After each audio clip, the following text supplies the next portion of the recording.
Assalamu alaikum everyone, and I hope you are well today. I would say good morning, but it has not been such a good morning, as we know what took place yesterday in Lahore, the tragedy at the park. And at the end of the day, I don't really know what to say, because we've had so many shows now, and it seems to be getting a bit too regular. Not too regular, but it feels that one tragedy happens and we're just about to come out of it, and then something else happens. But I just want to say that my thoughts and prayers are with all the people that are injured, all the victims, everyone that's lost their lives. And as a nation, as a society, we really now need to come together, because I think enough is enough. Enough life has been lost, and now children in parks, is that where we're going? Shazad? Well, I honestly do not have any words to explain the type of pain I feel. And other than that, I do not really care about my pain. I care about all those parents who were out there in the park, all those kids who were there, all those kids which have been lost. But what about a boy who's actually lost a mother or a father and a sister and a brother? Do you think he's still living? He's not. But then on another note, are we left with any options? How do we proceed? Are we left with any hope? And even then, it was so amazing to see all those people being gathered in the hospitals for the blood donations, and then just being there without the fact that, whether it was on Christians or Muslims or whatever, everybody was there, because the blood does not know any race, the blood does not know any discrimination. Absolutely. So the people were there, they were yelling in, and I think at the same time there was this company with the name of Cream, CREEM, because I saw this post, and they were offering free rides to all those blood donors who wanted to go to the hospital. But then people, we need to figure out a way. We need to go ahead. We need to move on. But to move on, we have to keep a watch within our own selves as well. We cannot always blame the authorities, and such acts, such heinous crimes, such vulturistic acts can be stopped with our efforts. And we have to make an effort, Maha. Every time we're on the show, every time such a thing happened, we said that, why cannot you people look around? Why cannot you people take a clear or more visible look on who's within your surroundings? It's not even, even if that, you don't have to do surveillance on your neighbors. That's not what anyone's suggesting, because no one wants to live in a surveillance state. However, we need to play our part, and like Shazad said, the blood doesn't see religion, the blood doesn't discriminate, and we need to take responsibility and accountability for ourselves as well. And at the end of the day, how many kids lost their lives yesterday? How many children? They're celebrating their religious holidays like we celebrated. When something bad happens on Eid, or we were devastated. So these people feel the same things, they have the same emotions.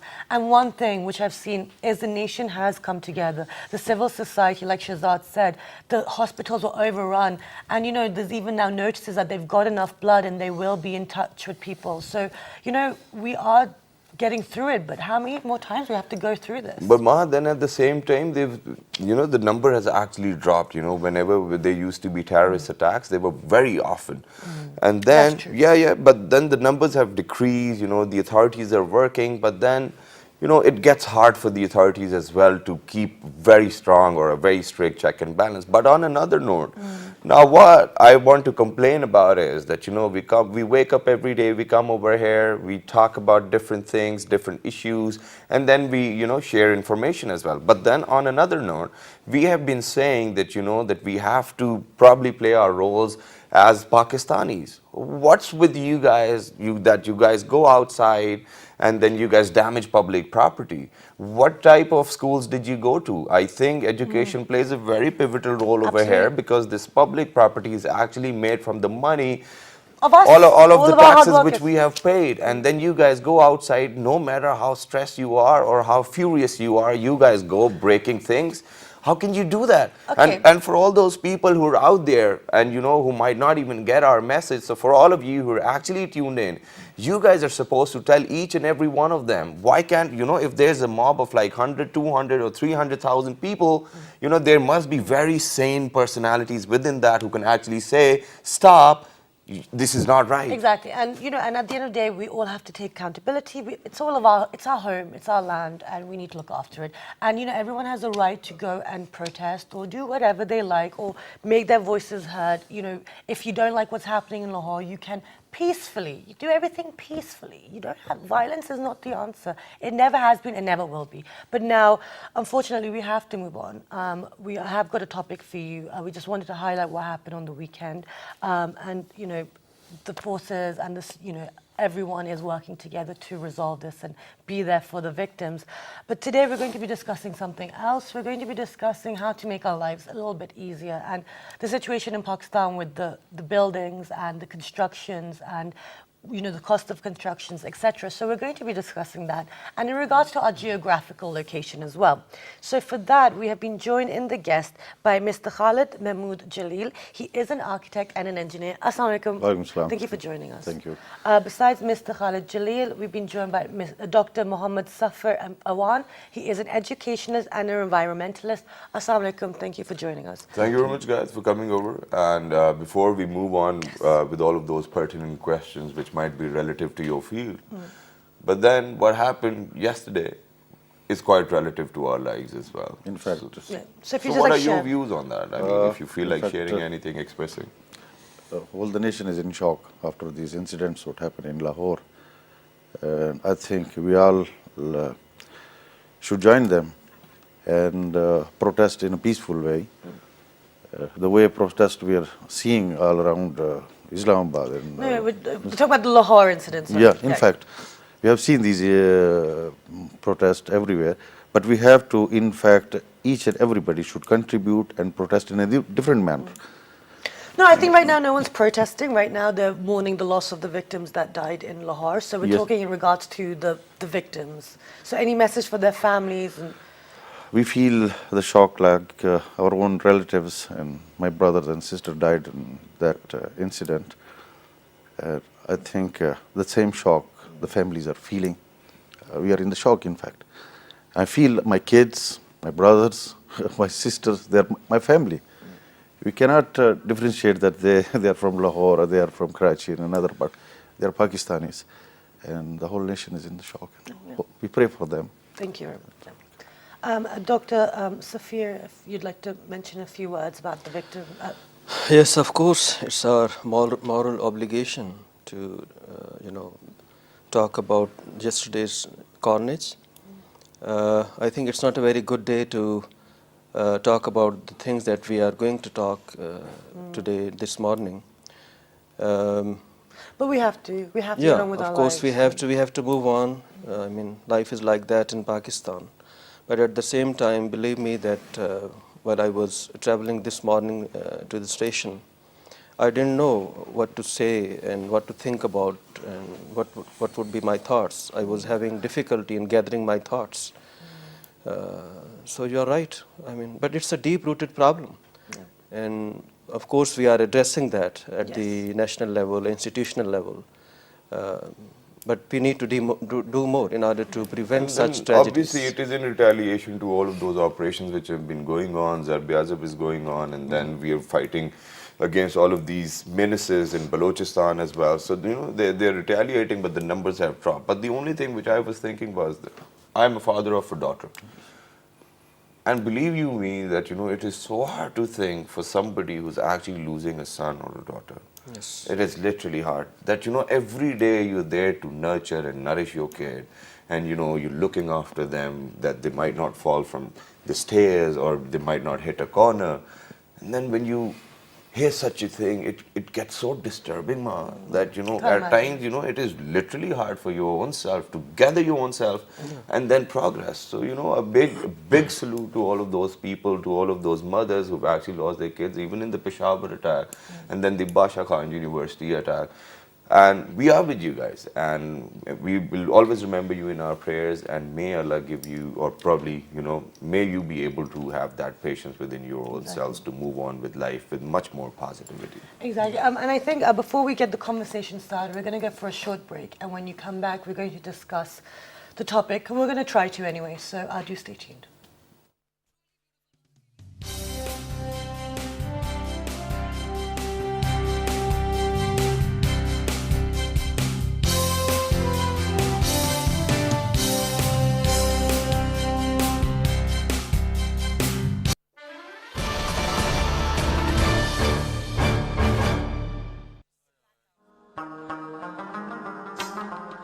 Some of the world's most fascinating brasswork originates from the city of Peshawar in the province of Khyber Pakhtunkhwa. Brasswork involves engraving beautiful patterns and shapes using traditional methods known as Naqshi to describe sketching and Kudai, translated means scraping.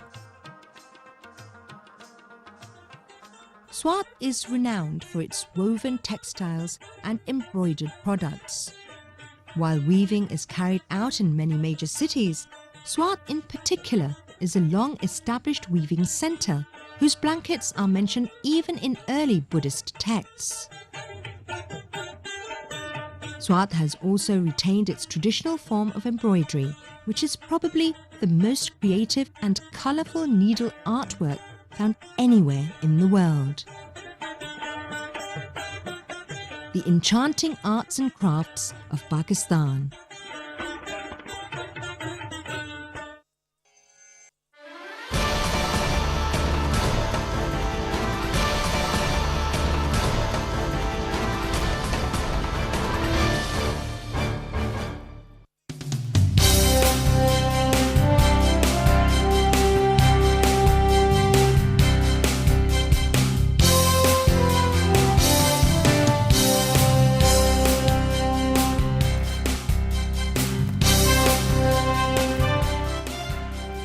People, welcome back. You're obviously tuned into PTV World, and for all of those who have just tuned in, it's a 3-day mourning period. We have dedicated a 3-day transmission to all of those people who've actually lost their lives in the Lahore attack. But now we'll move on, and we need a bit of positivity to move on. Obviously, you know, the pain's there, the grief is there, and we'll be there hand in hand with all of you guys. But then at the same time, the golden rule is that if you move on with positivity and a hope, one day we'll make it as a nation. Exactly. And so with that, let's get the conversation started, because right now, there's a lot of construction taking place within the major cities. I'll start with you, Mr. Jalil. What is the situation right now of the construction industry? Is it quite a healthy? I think the first experience what I got in the construction, it was with the Dr. Safir. So he's the one who encouraged me to go ahead with all these projects. I think first of all he may give some details about the project, and then I can carry on with the materials. Okay, wonderful. So if you start, please. So as an educationist and an environmentalist, it was my passion to build a great institution in Pakistan, because I have been working in the public sector where I faced many problems in higher education. And I also saw the destruction of many public buildings or public infrastructures within the universities in Islamabad as well as across Pakistan, wherever I had the chance to go. So I thought that we should try to change this culture of construction and try to address all those lacunas in terms of environment, in terms of caste, and in terms of making people and consumer friendly buildings. Right. Because we live in a country that always suffers from very harsh weather conditions. We have extreme heat, we have extreme cold, we have windy conditions, and most of all this region, Rawalpindi, Islamabad and the surrounding areas for miles around that, it is located on a seismic, belt. Yeah. So because of that, as we know that Islamabad has suffered many jolts even recently. So keeping in view all that, when I saw that our buildings have been damaged by these things. And then the cracks emerge, and then cracks emerge. But fortunately, the CDA moved and it implemented Code 9. Which means that the building should have the ability to sustain such shocks, earthquakes, that may be up to, may have the strength of 9 on the Richter scale. Up to 9 on the Richter scale? Yeah, wow. Yeah. That is called Code 9. And since when did it start? Yeah, Mr. Khalid. It's like the last shock which received in Islamabad, the seismic shock was 8.2 something, and after that Code 9 was implemented. and most of the buildings being surveyed and closed for the cracks and all these problems. After that, in Islamabad, we have noticed that they had issued the order for Code 9 implementation. All right. Now we see some sectors, they're imposing it, and but still, I think the construction behavior in Pakistan is not at that level that we're following Code 9, everybody. All right. Okay, so now for individuals, so people out there who are looking into construction, or they may be moving into a building, or they may be choosing a university to go to, etc., how do they ensure that this building that they're going into is up to regulation and they're going to be safe? Because over here, we're just getting lucky, to be honest. Exactly. Yes. Because they should, I think they should get certification from the capital authority. Okay. Yeah, and when until that certificate is given to the builders and the owners of the buildings who are running public buildings particularly, and particularly the students, you know that in 2005 we lost so many lives alongside, you know, so many students as well in Azad Kashmir, particularly the university fell, building fell, and so many lives were lost. So this is very crucial.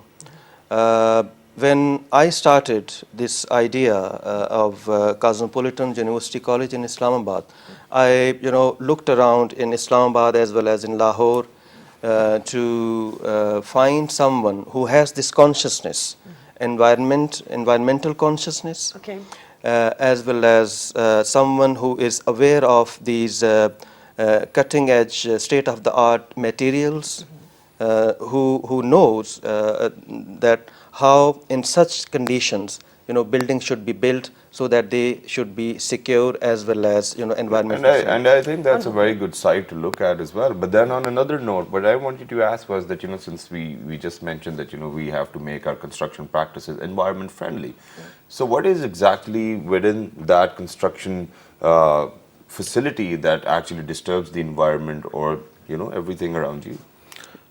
Well, technically, we can say that all those toxic materials, for example, artificial tiles and the paints, there are many factors which Yeah, are... let us know about that, you know, Yeah, artificial tiles and paints. What do they do to us? These toxic materials, you know, create fumes and which are harmful for the human health, in fact. So what we started, that we worked on special materials such as natural tiles, natural stone. That is a positive change. Instead of ceramic tiles, we are using marble. We got plenty of it, and we got good quality, in fact, in Pakistan. But as the trend is changing, everybody is going towards artificial tiling and artificial cosmetic look of the buildings. Okay, now I just want to pick up on this tile thing because I know there's a lot of people who are into their houses, and my mother also, we had our kitchen redone, so my dad and my mother were arguing about tiles. So now with the ceramic tiles, Yes. as opposed to the marble or the rock tiles, when you're using marble or rock, are you also not damaging the environment? Are we not going to run out of it at one point? Or, I don't know. Well, if we go toward the tiles, you know, first of all, destruction in the environment of the tiles, you see the land which we are destroying to make bricks and tiles. If you go for the marble, it's a material that in the specific area, not in all the regions we got marble, a specific area is producing this stone, and it's long life. It means you can use marble. A simple example is Taj Mahal to you. It's for more than 100 years, I think, much more. Okay. And So durability and less damage yes. to the environment. So this is important. If we go towards ceramic tiles, the life of ceramic tile is not more than like 10 years, and then we have to change it. And at that point, we don't have another option, or you don't have that design. The design is changed. So you have to remove all those ceramic tiles in the home. Clever, that's very clever marketing, man.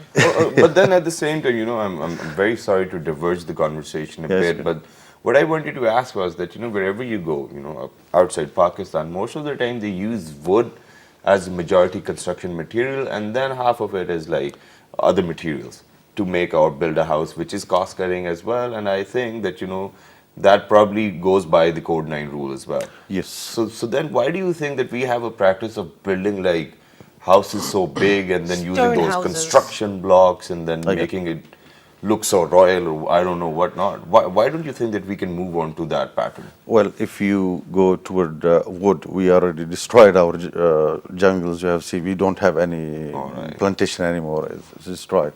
What we have done in this sector, that we introduced a wood which is anti-termite itself, and that wood is allowed by the government of Pakistan. There are no restrictions to use that wood.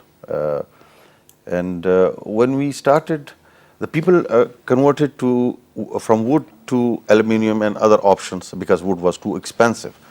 When we go toward this wood, it's half than the price of this wood is half than aluminium and other woods. Okay. And it's in fact an environmentally option for us. And wood itself got the thermal impact. You know, it's a very good material in sense of construction. Yes, we already introduced this. Okay. Yeah. Well, let me ask. Let me move on to Dr. Safir here. When Shahzad mentioned, practices abroad, they have different materials. You'll have houses made of wood. You'll have some made of brick, etc. Within Pakistan, we have a tendency to maybe take things to an extreme without without replacing what we've taken. So if we go down the wood area, we're probably going into dangerous territory. But practically for construction in Pakistan, like Shahzad said, for the heat, we have extreme heat in the summer, in the winter it gets very cold. What is the proper solution? How should we be building our houses? First of all, let me add something to what Khalid Sahab has already said. Yes. As a nation, we have this, culture and mindset of adopting cosmetic measures. So anything that looks shiny and beautiful, you see, without considering how long it will exist, how long it will survive in these weather conditions, we go for that. So particularly the Chinese products. I mean, Chinese are our great friends on the international scenario, but we should also take our own interests into consideration. And everything that is Chinese is not good, particularly the kind of things that we import. They end up on the garbage heap within a year or so. Look at all the toys that we buy for our kids, or the toys that Khalid Sahab has mentioned, and so many other construction materials but they do have other options as well, which are cheap, and we get them from China and maybe now other countries too. We need to rethink all of that culture, and we need to change that. And for that, not only construction literacy is required, but also construction culture and behavior needs to be changed. Now, so far as your question is concerned, there are a lot of measures that we can take in order to make our buildings secure from the environmental impact. For example, in Pakistan, the trend is to use these hard bricks without studying their behavior. Behavior of heat, behavior of water, behavior of wind, and so on. So, Mr. Khalid has introduced, these waterproof blocks instead of, now the blocks are hollow from the inside. So they have this natural, span insulation between the outside and the inside, right? So, because of that, you can protect the inside of the building from the outer. So, in this way, your cost of heat, cost of air conditioning, it goes down. Yeah. Even if you use air conditioning, of course you do, but because of such insulations that you provide naturally. So, actually, engineering is detached from our environmental realities. People do study books in the universities and colleges, but they fail to practice those because of this construction mafia, which goes only for the cosmetic things. But other which than, which in the long term are more expensive, because if you keep replacing cheap things, it adds up. But then on another level, Maha, what happens is that we people over here are very used to life hacks. That, for example, we want things to look very glamorous, but then at the back of it, we might have actually got golden paint and then sprayed it on it. Yes. And then we might do it every 6 months as well. So a lot of time, I think people need to be wise as well. People need to make wise decisions. They need to go to architects, because they think that, they know it all. And okay, I can build a house myself. I do not need to go to an architect. Because, architect might take his or her fee, but then by the end of the day, he or she is actually saving you money, to be honest. So please make sure that you go to an expert. Yeah. This is what we need to do. And, it's not just related to the field of construction, it is even related to field of medicine, it is even related to any other practice which is going on. Because I have seen fathers probably fixing motors within their house's backyard, or their own cars will tie a rope to the bonnet or whatnot. Please stop that. Yeah, it's not safe. But talking about this rock that you've introduced, so let's move on to the construction, Yes. the new technology within construction. Naturally, there's a lot of resources available. So how do we keep bearing in mind we have to be environmentally friendly? How do we now go towards this new technology within construction? Well, when I received first drawings for this university project, I refused to construct it because there was a lot of flaws. For example, that design was not complying with the requirements of Islamabad. And the architect, he was insisting that to implement this. I straight away refused to the Dr. Sahab, I cannot go with this project. He said, why? Because I told him, I informed him that there is a seismic requirements, we have to fulfill that. So he's the one who helped me a lot, and he was convinced in this, and we started according to that. Anyway, when we go for the materials, Pakistan is a material, especially for the construction material rich country. A lot of countries have a lot of problems for the materials. If we go, we start from the cement, if we start from bricks actually we have to anyway eliminate, we don't need it anymore. Once it was introduced, It's an old fashion. It's in, we can say it like 200 years old technology we are still implementing. And I was surprised, the new engineers, my whole team consists of young engineers. Most of them are 26, 25 years old. All right. But they were insisting on the same method of construction, which they studied in a different manner. When they come to the practical field, they are used to with the And people. the ground reality is always different. Yes. So we started working in R&D, research and development, in such materials. I was in Balakot, the earthquake destroyed areas. After this destruction, I come to a conclusion what was the major problem during this earthquake. We have noticed that, especially when we use the steel, the steeling in the building is absolutely, still this practice is going on in those areas. And this is dangerous for everybody. So I come with the conclusion that if our concrete is lightweight, it means if it falls on somebody that it cannot make those disaster or damages. Well, I'm going to show you a simple example of that. My task was in the university in a certain area that to reduce the weight of the building. All right. The construction problem is the weight. If your structure is too heavy, you have to do a lot of heavy arrangements for that structure. Exactly. Well, we introduced this. This is called a polystyrene concrete, which is lightweight. What's it called? Take a look at it. Sorry, it is polystyrene concrete. Polystyrene. Yeah, it's lightweight. Oh yeah, you get it so soft on You the can feel inside. it. Yeah. Excuse me. It is 75% lighter than We the can norm. keep it though then. Yeah. Yes. But it's weird, And it's like it little reduces things the weight by inside. 75%. Yeah. All right, we can see it inside Yeah, as you can well. feel it, and So it's how is not it made? All right, so if the camera wants to take a closer look at it, yeah, watch Sure. it. So this is how it is. Oh, No, no. all right. Oh, I is it- think.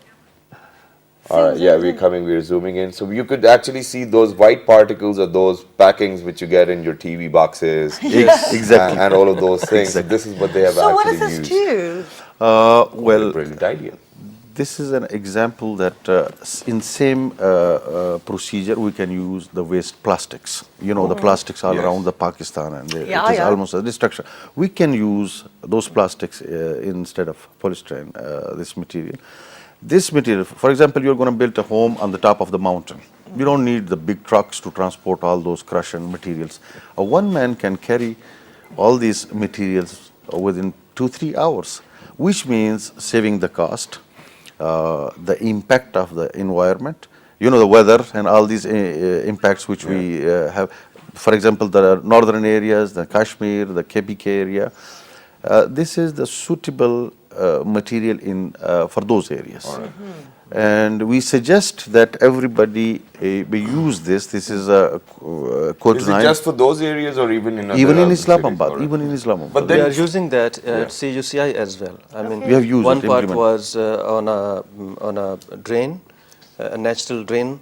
So we thought that we should try to lighten the weight of the building because we would have live weight as well as dead weight.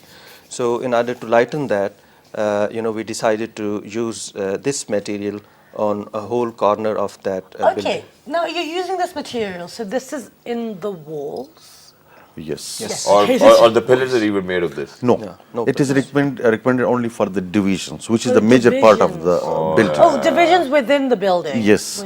Okay, so that's within and I guess Outside as well. Yeah, outside as well, yes. Now, this whole, let's bring in the weather because that really affects. But don't you think it can break off easily? No. If you see All it, the tests have been done on this. all right. As I said, that We've got heat a test, test water one. test, and wind test. Okay. Yeah. So we can probably hit it with a nail and with a check hammer it as well. and it won't Yes. crack. Yeah. it's very strong, and the PSI results are very good. Excellent. Yes. So now someone who is wanting to build their home, Yes. this is what people should technically be now recommending? Yes. Or are there other more Options. technologies and people can use? Well, Yes, there are other technologies. Yeah. I mean, apart from this, our R&D is working on developing, other materials, taking cue from the advanced countries. But the thing is that those countries have different environmental conditions. Yeah, yeah, yeah. See, we are a country blessed with all kinds of weather conditions. So we have to kind of localize those materials. Yeah. For example, without realizing that how these paints, they, exude fumes. Yes. You might have experienced this sometimes when you go for shopping in some Yeah, posh yeah. mall Your and eyes your eyes hurt, start yes. burning. Stinging. It's a new, but when Khalid's team was painting our building, and after 2-3 days, and I didn't experience that kind of burning in my eyes, I asked him what's the reason, and he explained. well, Take it away. the materials normally we are used to some big names for the paints, and I studied that outer paint, especially start from the outer paint, it should be like not for the 2 years and 3 years, and then the building, cosmetic is gone, and the building we can see in a very worse condition. Yes. But Everything with shine is going to go. it's gone. We discovered a special material. It's not a paint, which can stay for the long time, like 10 to 15 years. And the cost is almost half than that traditional paints. All right. So this is important thing. People should know and encourage those companies. Okay, now, talking about these paints, how do people, because at the end of the day, there's a lot of people within this country. How do people find out which kind of paints they should be using, which is more environmentally friendly? How do you find that stuff out? Or are there any other hacks for paints? Alternates? Well, there are a lot of options in Pakistan, especially if we go for the paints. Some companies actually they are not working as a paint company, paint producers, but they are specialized to produce a certain kind of paint for special requirement. For example, in dams and all these areas, we are consulting those companies as well. What is their experience and what is the behavior of the paint in that area? So when you use those materials in the normal construction in Pakistan, which dam got a long life, like 40, 50 years, maybe more. So if we use those technologies in our routine construction, I think we can get very good and positive results. If you translate it into the cost, it's much cheaper. I'll give you a simple example. For example, I'm saying we are producing those blocks. All right. The one block is equivalent to 8.75 bricks, which means you are spending like 200 rupees on the brick and you are spending 50 rupees on the block. Maybe brick 30 is a rupees. 10 rupee thing, 10 rupee commodity, so it'll probably be 80 or 90 rupees for like 9 bricks. Exactly. But blocks are quite expensive than that. No. This is the very important thing, that we assume that blocks are expensive. Okay. In fact, a 2000 psi block is starting from 35 rupees to 50 rupees. It depends. If you go for the brick, the psi of the brick is not more than 700 psi. In fact, you go for the blocks, and those blocks are 2000 psi. Well, this is a wise decision to go towards blocks. If you go to the cost of bricks and blocks, this is a surprise for you as well. If you're using in a 10 marla home, we say, like 100,000 bricks, translated 10 lakh rupees, 1 million rupees. If you go for the blocks, simply you will spend like $250,000. This is a big jump. Okay, now so this is, people like to stay within their comfort zones. This is newer technology. It's how new is it?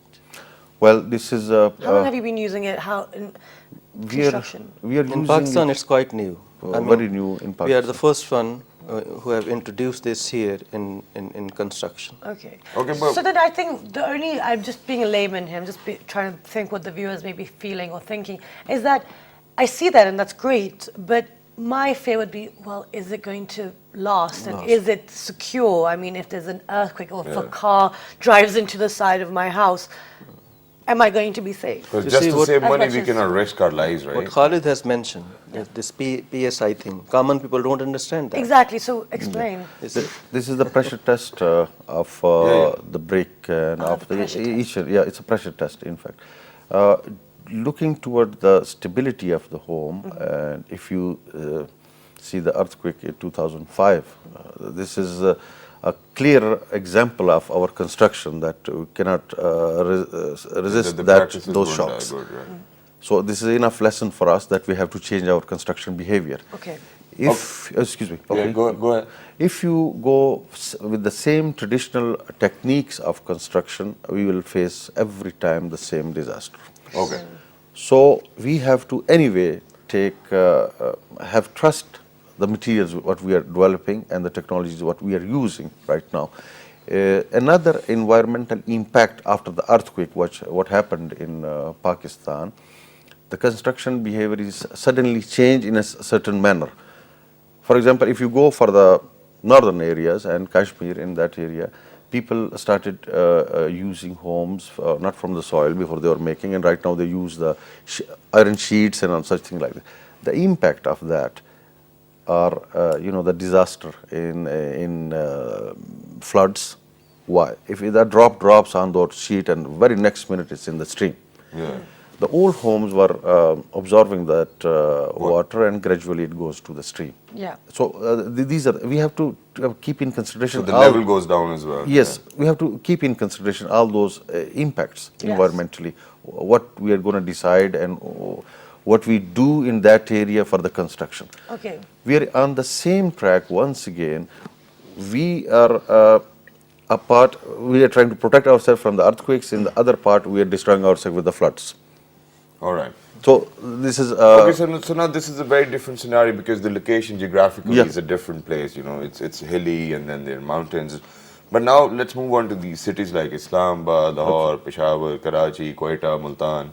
Now what happens over here is that I see a lot of people making mistakes while they're actually building their own houses or homes. What are those common mistakes which, this might be a life hack for all those people who are actually watching you right now and they want to construct a house, so they might go and consult it with someone. So what are the very common mistakes which everyone makes? well, first of all, it starts from the drawing. All right. If you go for the drawing, So literally from scratch. yes, I ask everybody, most of my clients, please you draw it first and then I give it to the architect. Don't say to the architect, "Oh, draw for me a home or design or whatever." This is the start. We say, please draw a home for me, and then the story comes on. Later on, they realize that, oh, this room is missing, this bath is missing. So this is the wrong concept first. Secondly, they, instead of choosing an engineer in this sector, they choose mason. And the mason is engineer, he's everything. Contractors. The contractors. Thekedar. Here starts the all destruction, and they pay a lot of amounts. And I give you a simple example. If you're going to make a home for one canal in Islamabad, I think it will cost you 25 million rupees, at least, the minimum what I see. What we started, the best homes, if you want to visit sometime and you have to see those homes, it is in 15 millions. It's a big gap. It's a big difference. Yes. It's a huge difference. Yeah, it's a very big difference. In fact, we have same. If you go to the project of the university, surprisingly, Professor can explain you what is the cost of the project, and it's like 50,000. Actually, my discovery of Khalid, led me to think about environment, and I was already an environmentalist and an activist in this field, but when I try to generalize and philosophize it a bit, I thought of these three things, that is roti, kapda and makan. And I thought that people get roti every day, perhaps nobody sleeps hungry in Pakistan. But when I looked at these gated communities who have built for themselves these, islands of security and things like these, but what about the common people of Pakistan who cannot afford all their lives to build a 5 marla makan, a 5 marla house, you see? So when I talked to him how to make this possible, and then practically I also experienced that the quotations that I got before I met Khalid, they were like 15 to 20 crores for that single block of the university, Cosmopolitan University. But then when we talked to him and we negotiated, he reduced it to 5 to 6 crores. Okay. You see, and much more better technology, better materials, and environmental friendly, and all the things that we have been talking of during the last hours. And then how much time did you save? Yes, this is very important because he uses blocks instead of bricks. So when you are putting 8.7 bricks in one time, you can understand the time difference. The mason would take, would put 8 bricks maybe in 4 to 5 minutes, right? But one block is put in just 1 minute. So you save time, you save your money, and this is how he reduces the cost. Yeah. And this is how I think that But then you do not get charged for all of those shifts as well, and then it's And then not also an even overtime. the money that you're spending on the human cost as well, right? Yes. The labor. That's And the stress is lower as well. So, and one last thing before we wrap up the show. My only concern is, like you've said, that people here we like to take shortcuts, and with a lot of aspects in life in Pakistan, we like to pretend everything's beautiful on the outside, but really behind the scenes it's not too great. Now, my fear would be that It's like tapes on the wire. yeah, exactly, right? Now, I just want to make sure, if someone was to kind of just, throw, fire a bullet or whatever, unfortunately, some things like that happen. It's as tough as any other material. We have a test and you can see, we can share some videos with you for the behavior of this material. But when you hear the news and somebody says that after rain, 5 people died, the roof fell down. Yeah. This is the common incidents which hurts me a lot in this. Yeah. If we use such with low cost materials, at least only in divisions. In divisions, even for roof. Okay. Even for roof, but not in sense that we make another block or another floor on that. Yeah. Okay. But as a roof, we can use it. Okay. Yeah.